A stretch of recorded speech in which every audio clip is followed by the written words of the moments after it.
Socijalistička federativna republika Jugoslavija, unutar koje se nalazila i Socijalistička republika Hrvatska, bila je konglomerat nacija, jezika, kultura i religija. Glavni grad bio je Beograd u Socijalističkoj republici Srbiji. U trenutku raspada 1991. godine imala je oko 23,5 milijuna stanovnika. Ustavno je bila definirana kao federacija 6 republika i 2 autonomnih pokrajina.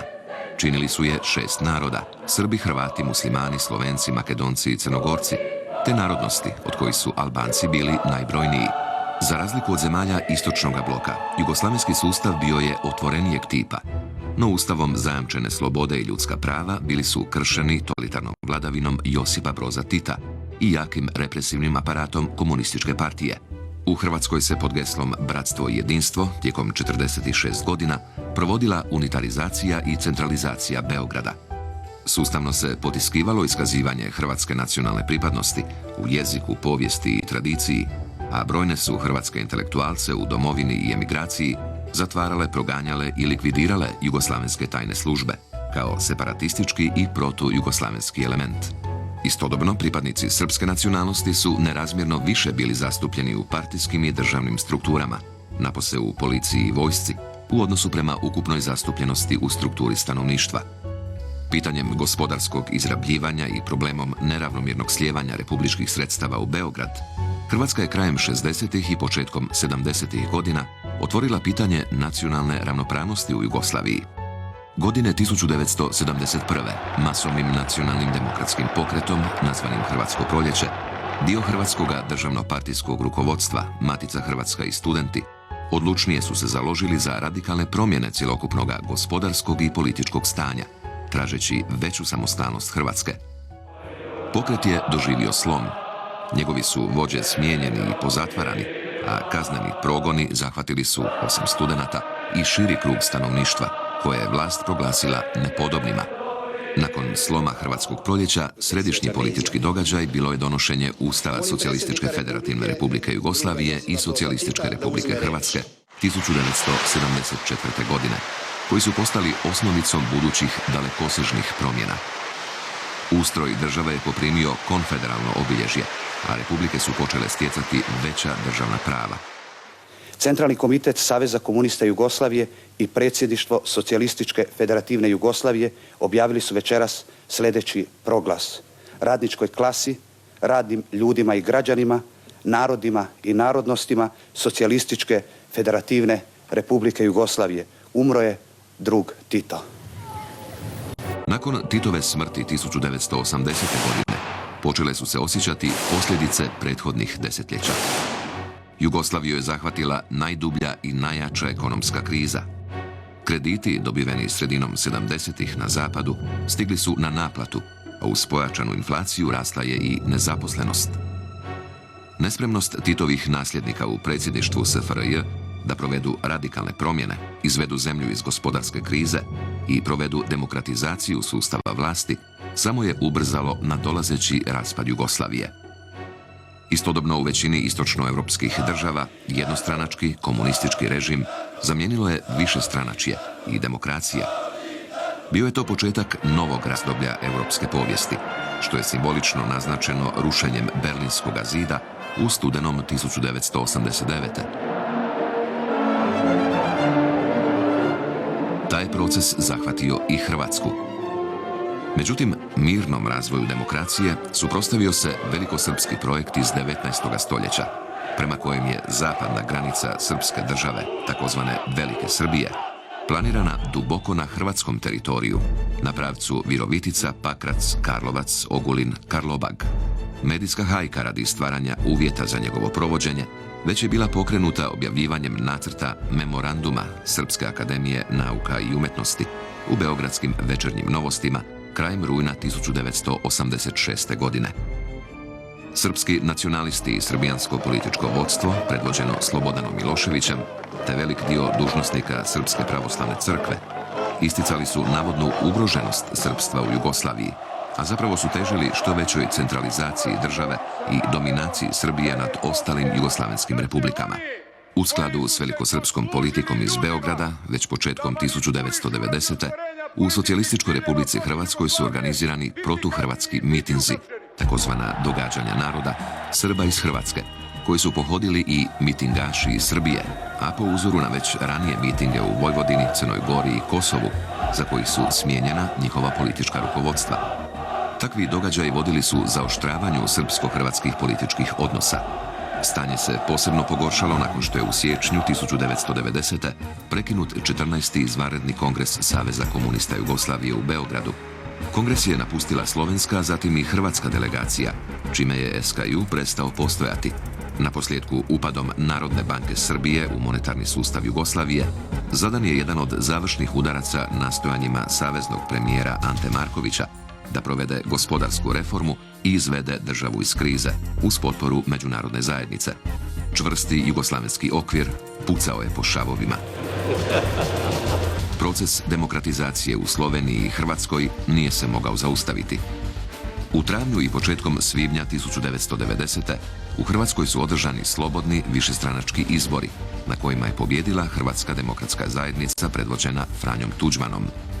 Na rezultate izbora u Hrvatskoj, u dogovoru sa srbijanskim dužnosnicima, vojne vlasti SFRJ reagirale su protuustavnim oduzimanjem gotovo cjelokupnog naoružanja Hrvatske teritorijalne obrane. Time je JNA osigurala nadmoć u slučaju oružanog raspleta sve očitije političke krize u Jugoslaviji, kojim je predsjednik Socijalističke republike Srbije, Slobodan Milošević, već zaprijetio na Vidovdan 1989. u govoru na velikom mitingu Srba na Kosovu polju. Više je nego očito da je već tada svoje oružane bitke, koje je pritome najavio, planirao provesti uz pomoć JNA. Drugarice i drugovi, danas opet smo u bitkama i pred bitkama. One nisu oružane, mada i takve još nisu isključene.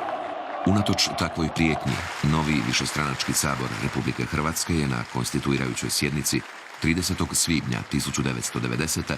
izabrao doktora Franju Tuđmana za predsjednika predsjedništva Socijalističke Republike Hrvatske. Zatim su u srpnju prihvaćeni amandmani na Ustav Socijalističke Republike Hrvatske, kojima je iz naziva države uklonjen pridjev socijalistička, a utvrđeni su novi povijesni grb i zastava. Istodobno je srbijanski tisak provodio huškačku promidžbenu djelatnost, evocirajući tragične događaje koji su se Srbima dogodili za vrijeme nezavisne države Hrvatske. Dana 25. srpnja dio Srba iz Hrvatske na mitingu u mjestu Srb donio je deklaraciju o suverenosti i autonomiji Srba u Hrvatskoj, čime su jasno naznačili da ne prihvaćaju hrvatsku legalno izabranu vlast. U stvari je pobuna srpskog naroda.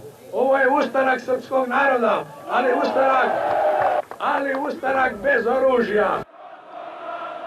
Zbog prilika u Hrvatskoj, na dijelu teritorija gdje je srpsko pučanstvo imalo većinu ili znatan udio među naseljenim stanovništvom, hrvatsko vodstvo imalo je razloga za zabrinutost radi očuvanja reda i mira te ustavnog poretka. Posebice zbog upitne odanosti dijela tadašnjih milicajaca legalno izabranoj hrvatskoj vlasti. U skladu s potrebom ustrojavanja i naoružavanja većeg broja ljudi spremnih za obranu Hrvatske, 5. kolovoza 1990. počeo je prvi tečaj za obuku novih policijskih službenika, nazvan Prvi hrvatski redarstvenik, kao prva hrvatska oružana postrojba u novoj Hrvatskoj državi. Vi trebate biti čuvari mirnog sna naših građana, čuvari blaga naših ljudi, ali čuvari i ustavnog i pravnog poretka Republike Hrvatske. To je bila jezgra iz koje se razvila hrvatska oružana sila u Domovinskom ratu, jer su prvim hrvatskim redarstvenicima popunjene antiteroristička jedinica Lučko i druge elitne hrvatske oružane postrojbe u sastavu hrvatske policije i vojske. Pojava naoružanih građana srpske narodnosti uoči najavljenog referenduma o srpskoj autonomiji, koji nije bio utemeljen u republičkim i saveznim propisima, navela je Ministarstvo unutarnjih poslova Republike Hrvatske da poduzme zakonom propisane radnje. Namjera hrvatske policije da pod svoju kontrolu stavi oružje namijenjeno rezervnom sastavu MUP-a Republike Hrvatske u policijskim postajama u Dalmaciji i Lici, gdje se uz potporu službi iz Srbije i JNA pripremala oružana pobuna Srba, srpskim ekstremistima poslužila je kao neposredan povod za proglašenje ratnog stanja. Tako su 17. kolovoza 1990. naoružani pobunjenici zaposjeli prometnice na kninskom području, a balvanima i kamenjem zapriječili glavne cestovne pravce iz unutrašnjosti Hrvatske prema Dalmaciji. Pokušaj hrvatske policije da uspostavi red i osigura mir na tom području spriječila je federalna vojska, Jugoslavenska narodna armija. Takozvana Balvan revolucija, koja se u rujnu proširila i na Banovinu, početak je oružane pobune dijela Srba u Hrvatskoj protiv demokratski izabrane hrvatske vlasti radi stvaranja takozvane Velike Srbije na većem dijelu teritorija bivše Jugoslavije. U takvim okolnostima Sabor Republike Hrvatske je 22. prosinca 1990. proglasio novi takozvani Božićni ustav Republike Hrvatske. Novim ustavom Republika Hrvatska određena je kao jedinstvena i nedjeljiva, demokratska i socijalna država. Njegovim odredbama promiču se ljudska prava i slobode, odnosno ravnopravnost svih građana pred zakonom, te višestranačka demokracija, tržišno gospodarstvo i pravo privatnog vlasništva. Istodobno u Kninu je proglašena takozvana Srpska autonomna oblast Krajina, koja je obuhvatila općine sa znatnim udjelom građana srpske narodnosti u Dalmaciji i Lici, te Banovini i Kordunu. Poslije su takve oblasti proglašene i u Slavoniji. Dakako, one su bile ilegalne, protuustavne i nevrijedeće. Početak 1991. donio je nove prijetnje Hrvatskoj. Nemogućnost da političkim sredstvima nametnu svoju volju prisilila je vodstva Srbije i JNA na agresivniji pristup. JNA je planirala uporabiti silu i spriječiti jačanje hrvatskih policijskih snaga, iako se ono provodilo u skladu sa zakonom. Dakako, glavni cilj bio je svrgavanje demokratski izabrane vlasti u Republici Hrvatskoj. Nakon uhićenja Virovitičke grupe i naloga Vojnog suda JNA u Zagrebu da se privede ministar obrane Republike Hrvatske Martin Špegelj, uvođenje izvanrednog stanja u Jugoslaviji u siječnju 1991. činilo se neizbježno. To više jer je pozornost svijeta tada bila usmjerena prema savezničkoj vojnoj intervenciji na Irak, pokrenutoj zbog iračke okupacije Kuvajta. Ipak, izvanredno stanje u siječnju 1991. nije uvedeno, ali je zato u Hrvatskoj, u veljači i ožujku, došlo do nove serije mitinga Srba u Kninu i Vukovaru, u Belome Manastiru, Dalju, Boboti, Mirkovcima, Trpinji i Borovu Selu. Svoju novu državu, ali samo isključivo zapadno od linije Karlobag, Ogulin, Karlovac, Virovitica.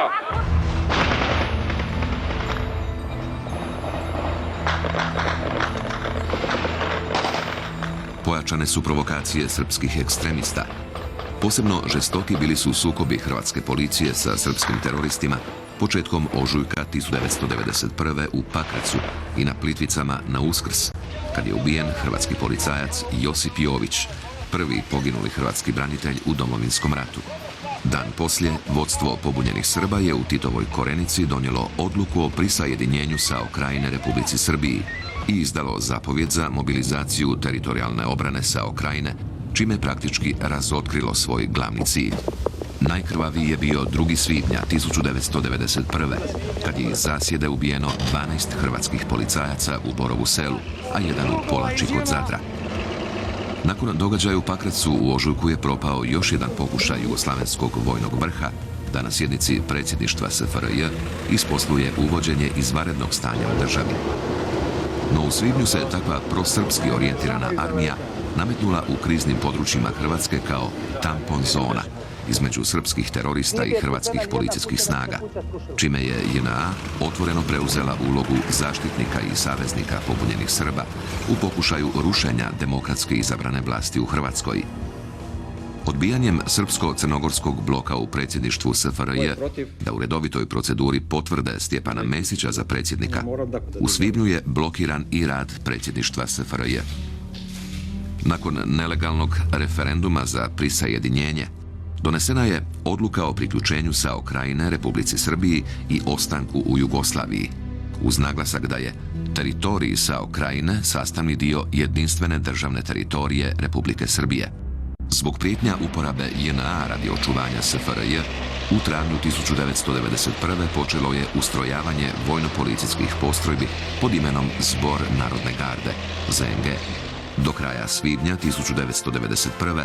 ustrojene su 4 brigade ZNG-a, legendarni Tigrovi, Gromovi, Kuni i Pauci, iz kojih su regrutirani i pripadnici kasnije ustrojenih gardijskih brigada, Sokolovi, Pume i Vukovi. Dizanja morala hrvatskih građana, ali i radi odvraćanja od moguće agresije, na stadionu NK Zagrebu u Krančevićevoj ulici u Zagrebu 28. svibnja 1991. održana smotra postrojbi ZNG-a. Taj datum slavi se kao Dan Oružanih snaga Republike Hrvatske.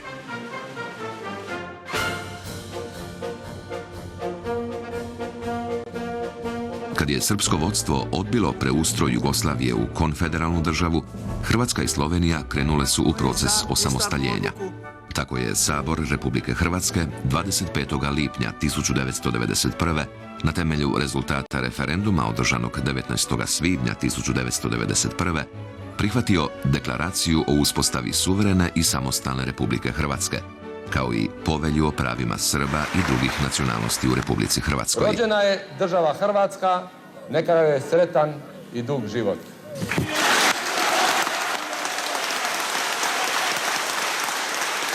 Je počeo postupak razdruživanja Republike Hrvatske od drugih republika i SFRJ, odnosno postupak za međunarodno priznanje Republike Hrvatske. Doduše, na zahtjev Europske zajednice, Brijunskim sporazumom, Slovenija i Hrvatska prihvatile su tromjesečnu odgodu realizacije deklaracije i nadzor promatračke misije, kako bi se pregovori o mirnom rješenju jugoslavenske krize mogli nastaviti. No umjesto postizanja dogovora o mirnom rješenju krize, sukladno dogovoru srbijanskog političkog vodstva i vodstva JNA, terorističke akcije srpskih ekstremista u Hrvatskoj prerasle su u srpnju 1991. u otvorenu i nemilosrdnu agresiju Srbije, odnosno JNA i srpsko-crnogorskih snaga na Republiku Hrvatsku. Krajem rujna i početkom listopada 1991. počeo je opći napad na svim bojištima u Hrvatskoj s ciljem da za 20 dana slome obranu Republike Hrvatske.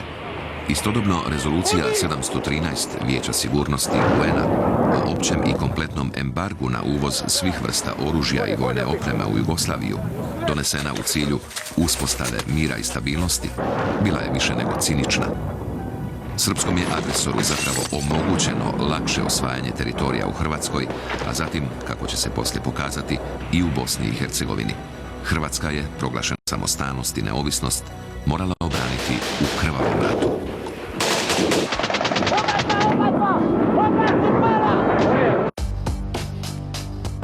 Sarajevskim primirjem, koje je stupilo na snagu 3. siječnja 1992. uglavnom su na neko vrijeme prestala veća ratna djelovanja u Hrvatskoj, odnosno počelo je razdoblje u kojem se Hrvatska nalazila u oružanom sukobu niskog intenziteta. Nedugo zatim, u proljeće 1992. na temelju odluke Vijeća sigurnosti UN-a, a u skladu s mirovnim planom koji je predložio Cyrus Vance, na okupirano područje Republike Hrvatske došle su zaštitne snage UN-a, UNPROFOR. Rasporedile su se u istočnoj i zapadnoj Slavoniji, te u dijelovima Dalmacije, Like, Banovine i Korduna, u 4 predviđene takozvane UNPA zone, područja pod zaštitom UN-a, sjever, zapad, istok i jug. Poseban problem bila su područja pod okupacijom JNA, koja su Vanceovim planom trebala odmah i bezuvjetno biti vraćena pod hrvatsku vlast. Zahvaljujući spremnosti na kompromis hrvatskog vodstva i predsjednika Franje Tuđmana, kao privremeno rješenje ta su područja imenovana takozvanim ružičastim zonama. Međunarodna zajednica obvezala se u najkraćem roku vratiti ih u ustavnopravni poredak Republike Hrvatske, no to se nije dogodilo.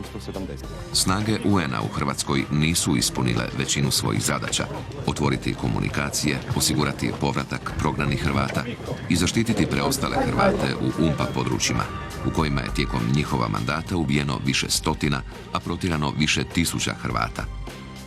Za to vrijeme Hrvatska se brinula za više od 500 000 prognanika i izbjeglica, ne samo iz Hrvatske nego i iz BiH, a hrvatsko je gospodarstvo sve teže podnosilo stanje okupacije dijela Republike Hrvatske i prometnu izoliranost. Uz obrambeni rat Hrvatska je vodila i diplomatsku bitku za međunarodno priznanje, uz presudnu ulogu hrvatskih branitelja, koji su svojom hrabrošću, znanjem i upornošću zaustavili srpsku agresiju i spriječili potpunu okupaciju Republike Hrvatske. Nakon što je srbijansko vodstvo odbilo mirovno rješenje Europske zajednice o preustroju Jugoslavije u zajednicu suverenih država, takozvani Carringtonov plan, Hrvatska je ubrzala postupak za svoje međunarodno priznanje. Pozitivno mišljenje za priznanje Hrvatske dala je arbitražna komisija Konferencije o miru u Jugoslaviji, utemeljena u rujnu 1991. u Hagu, radi rješavanja pravnih problema i donošenja odluka u skladu s međunarodnim pravom. Predvodio ju je Robert Badinter, predsjednik Ustavnog vijeća Francuske. Upravo na temelju njezinih mišljenja, države Europske zajednice su 15. siječnja 1992. priznale Republiku Hrvatsku kao neovisnu i suverenu državu. Prije toga, od članica UN-a, Hrvatsku su već u prosincu priznale Latvija, Island i Estonija, a 13. siječnja i Sveta stolica. Punu međunarodnu afirmaciju Republika Hrvatska je postigla 22. svibnja 1992. primanjem u organizaciju Ujedinjenih naroda. No nakon što je, barem privremeno, zaustavljen u Hrvatskoj, ratni sukob zaprijetio je Bosni i Hercegovini. Već početkom listopada 1991. kad su JNA i srpske paravojne postrojbe zapalile hrvatsko selo Ravno u općini Trebinje, postalo je jasno da se srpska agresija širi na Bosnu i Hercegovinu. Do kraja 1991. prema scenariju već viđenom u Hrvatskoj, Srbi u BiH proglasili su nekoliko srpskih autonomnih oblasti, poslije nazvanih Republika Srpska. Kao odgovor na to, dio Hrvata u BiH, uglavnom iz zapadne Hercegovine, u Grudama je proglasio Hrvatsku zajednicu Herceg-Bosnu, poslije nazvanu Hrvatska Republika Herceg-Bosna, kao političku, kulturnu, gospodarsku i područnu cjelinu utemeljenu za zaštitu Hrvata u BiH. U odluci o njezinu osnivanju naglašeno je da se time ne dovodi u pitanje suverenitet i cjelovitost BiH. Nakon što se natpolovična većina građana, uglavnom muslimani i Hrvati, krajem veljače 1992. na referendumu izjasnila za stvaranje neovisne BiH, u travnju je počela otvorena srpska agresija. Tijekom rata u BiH prognano je više stotina tisuća muslimana, Bošnjaka i Hrvata. Golem broj izbjeglica iz BiH potražio je utočište u slobodnim dijelovima Hrvatske, a mnogi su otišli u druge europske države. Da bi se vojno obranili od srpske agresije, Hrvati u BiH utemeljili su Hrvatsko vijeće obrane, HVO, a muslimani armiju BiH. Zajedno su sudjelovali u obrani, no u zapadnoj Hercegovini i središnjoj Bosni ubrzo je došlo do njihova međusobnog sukoba. Službena hrvatska politika otvoreno je priznala neovisnost BiH i diplomatskim inicijativama pokušavala zaustaviti besmisleni hrvatsko-muslimanski sukob. Napokon je zaustavljen Vašingtonskim sporazumom u ožujku 1994. koji je predvidio obnovu vojne suradnje i uspostavu Federacije Hrvata i muslimana Bošnjaka u Bosni i Hercegovini. Nakon međunarodnog priznanja Republike Hrvatske i njezina primanja u organizaciju Ujedinjenih naroda, Vlada Republike Hrvatske je uz pomoć europske i svjetske diplomacije pokušavala mirnim putem reintegrirati okupirane dijelove svoga teritorija. Veliki zagovaratelj mirnoga rješenja postojećega stanja u Hrvatskoj bila je vatikanska diplomacija i tadašnji papa Ivan Pavao II. Njegov dolazak u rujnu 1994. u Zagreb u posjet crkvi u Hrvata i Republici Hrvatskoj, te govor koji je tom prigodom održao, mogu se protumačiti kao snažna potpora mirnom rješenju sukoba u Hrvatskoj u okviru međunarodno priznatih granica Republike Hrvatske. Radostan sam što mogu pozdraviti cijelu ovu voljenu zemlju i sve njezine stanovnike. No vodstvo pobunjenih Srba u Hrvatskoj, oslanjajući se na pomoć Srbije, odbijalo je svaki mirovni prijedlog koji je predviđao povratak okupiranog teritorija Republike Hrvatske u hrvatski državnopravni poredak, unatoč tomu što je i u rezolucijama Ujedinjenih naroda bilo jasno naznačeno da je taj teritorij privremeno okupiran, a sastavni dio Republike Hrvatske. Pobunjeni Srbi u Hrvatskoj nisu bili spremni prihvatiti ni jednu drugu političku opciju, posebice ne suživot s Hrvatima u istoj državi.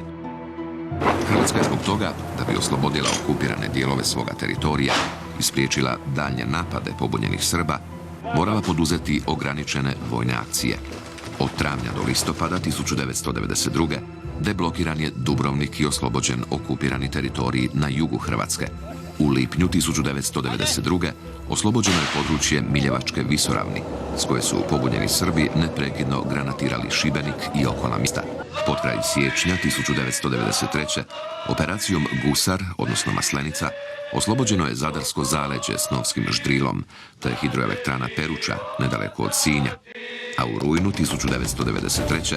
hrvatski su vojnici i policajci iznenadnom akcijom oslobodili prostor takozvanog Medačkog džepa, odakle je srpska vojska Krajine topništvom razarala Gospić.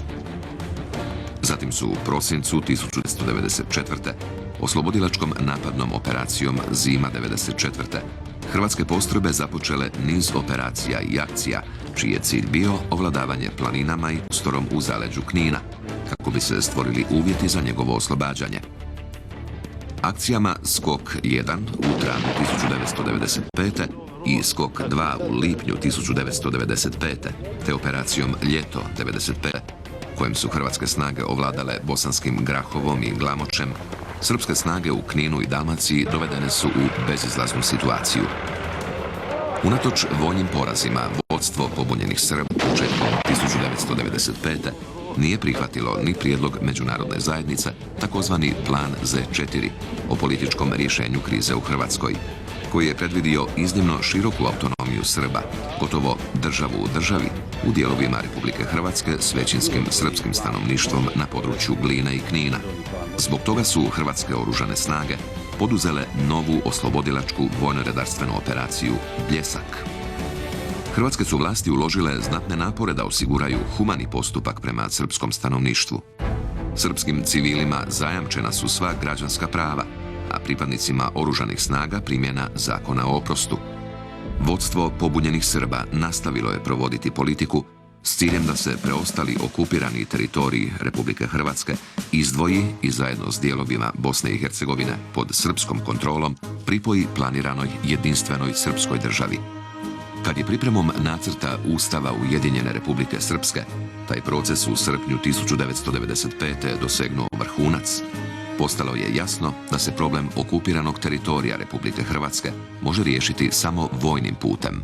Završnu oslobodilačku vojno-redarstvenu operaciju, zvanu Oluja, Hrvatska je provela od 4. do 8. kolovoza 1995. godine.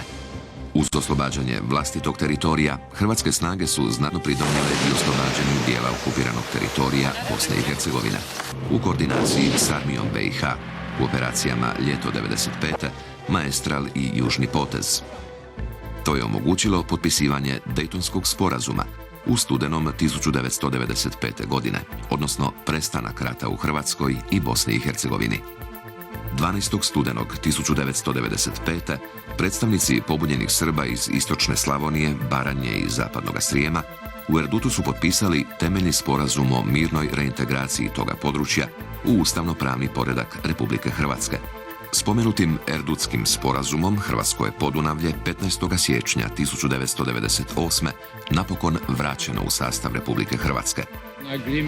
Time je hrvatska vlast u cijelosti uspostavila nadzor nad međunarodno priznatim granicama Republike Hrvatske.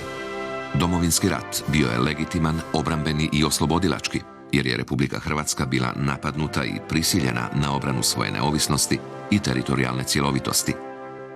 Zahvaljujući hrabrosti i umijeću hrvatskih branitelja, te jedinstvu političkog vodstva i najvećega dijela njezinih građana, Hrvatska je u ratu pobijedila.